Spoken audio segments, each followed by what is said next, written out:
What's up, gamers? Mask Gamer here today to bring you another one of my weapon reviews.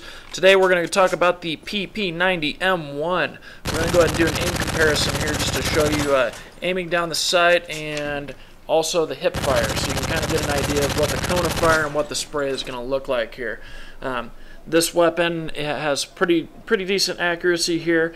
It is a lot of fun to use. So the next one here, we're going to throw on a couple of attachments. We're going to throw on rapid fire and range. That's pretty. A lot of fun to use, Go ahead and do the hip fire, and then we're going to go ahead and do the aiming down the sight. So you can see it actually is a little bit more accurate when you do throw on the rapid fire and range. I'm not really sure why, but seems like it's a little bit more accurate. You can see it's mostly center mass.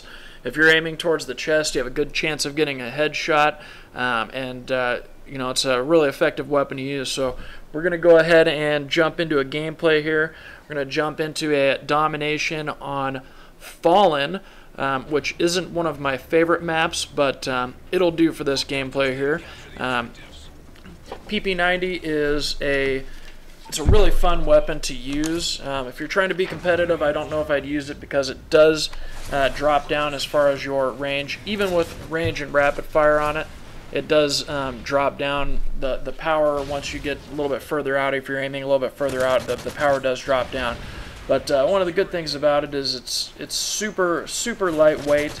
I really enjoy the iron sights. It's really small, compact. It gets out of the way of the screen. The entire gun it's interesting. It's got that little can on it as far as the clip, but it's a lot of fun to use, and it's really not intrusive as far as the iron sights. So I would never put a red dot or any other type of reticle on this thing. It's just good how it is. One of the things this weapon does. This weapon does have is that it's just got a super high rate of fire, and what I would always suggest using is using rapid fire and range with this. To close to mid range with this weapon, it is going to be highly accurate, quick rate of fire, which is going to help you demolish your enemies. But once it does get a little bit further range, I mean, you've got no chance of getting anybody. So you're going to need to reposition yourself on the map in order to you know, be effective with it. This is a gun here that like I said, I always suggest that you use rapid fire and range, and the proficiency I highly suggest that you use the attachments so that you can have rapid fire and range. Now the ratings for this weapon, I break it down by 4 different ratings sections here. The first one is power, the amount of damage the weapon does. Accuracy and reliability, that's how accurate the weapon's going to be overall. The movement, that's how lightweight, you know, how much does the weapon bog you down while you're wielding it. And then your first strike, which is when you're coming toe-to-toe with somebody, how often are you going to be able to beat them out if you're both trying to gun for each other in close quarters situations. So for the power, I give the PP90 a 2. The power does lack a little bit, especially when you get in the mid to long range, but up close it's actually pretty good, but I do give it a 2. For accuracy and reliability, I give it a 3. I was leaning toward a 4, but upon further review I decided to stick with a 3. It's about average accuracy. You know, basically it's the big problem with it is that at further range it really drops down as far as the accuracy. So this is more of a up close to a closer mid-range weapon for you to use. So movement, very lightweight, very light on your toes with this weapon. I give it a 4. This is a perfect weapon for drop shotting, jumping around, acting like a maniac on the battlefield. I actually did a drop shot montage where this weapon was mostly featured. And then the first strike, this is where this weapon really shines.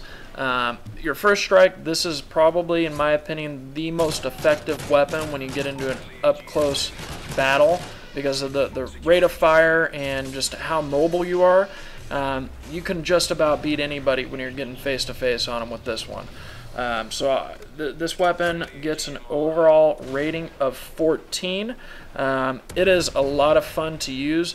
The only problem is it's lacking that range and the accuracy at, you know, mid to long range. So If you want to really do some rushing or use this on a small map, I highly suggest it. I've got thousands and thousands of kills with it. it is a blast. If you're not too worried about your kill-death ratio and you're not trying to do any long-range battles, I suggest using this weapon.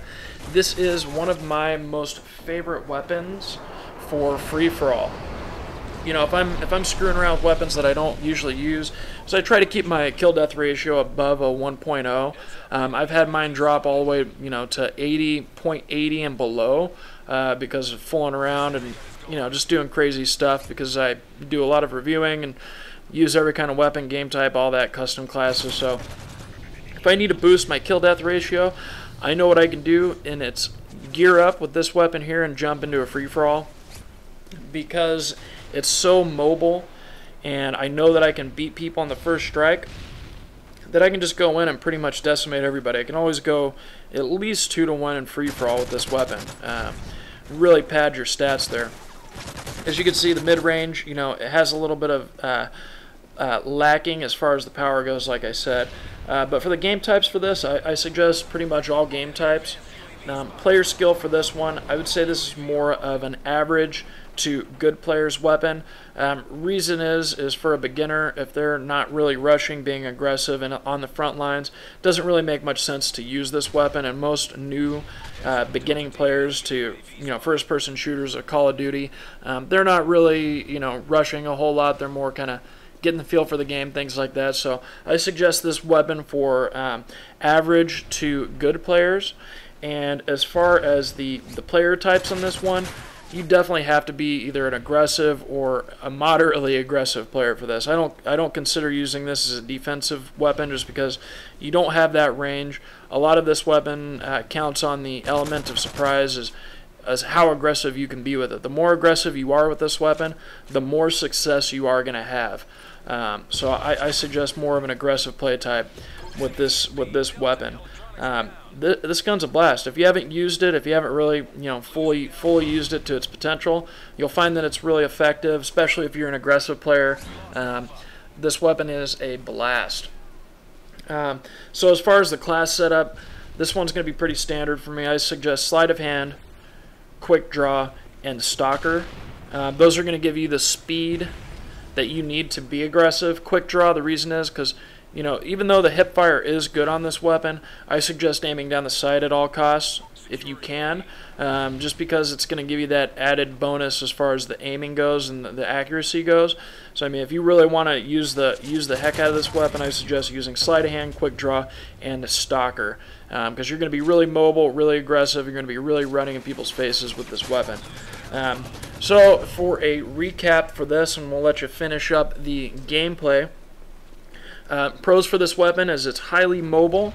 It does have good damage. It is an overall excellent weapon. The rate of fire is just ridiculous. The super high rate of fire, especially after you put on rapid fire, just makes this weapon really powerful. It does have nice iron sights. Like I said, it does not encumber your view too much. It doesn't get in the way of your gameplay or your game style. I mean, look how small the iron sights are. It's just pinpoint accuracy. It's just a good weapon. I mean, you can see I jump turned right there and do a lot of drop shots with it. It's just a blast. It does have a little bit higher of a recoil, but it does make up for it with the rate of fire. You're able to autocorrect pretty quickly with it. Now the negatives, obviously the range. That's a negative for this weapon. It does drop off, and it doesn't have that far of a reach as far as the range versus damage. So that's one negative thing toward it. So you kind of want to adjust your gameplay status accordingly for this weapon. The more aggressive you are, like I said, the more successful you'll be if you're a decent player. So that basically does it for the PP90. Great weapon. If you haven't used it, I suggest you do. Have a good time with it, and you know, run out and jump in some people's faces and shoot them. So anyways, guys, I'm going to go ahead and finish it off here. Pretty much covered everything that needs to be covered with this weapon. We appreciate the continued support. I do make these videos, you know, not just because I enjoy making them, but I'm hoping that you enjoy them as well. So if there's any improvements I can make or any videos that you would like me to make, I pretty much have a full production studio going here. Just got a new laptop. I've got all kinds of software, recording stuff, HD camera, tripod. I mean, everything you can think of I pretty much have. So if you can think of a cool video that would be suitable for this channel, let me know. And if you do appreciate what we do here, please subscribe, please like, and until next time, Masked Gamer is out.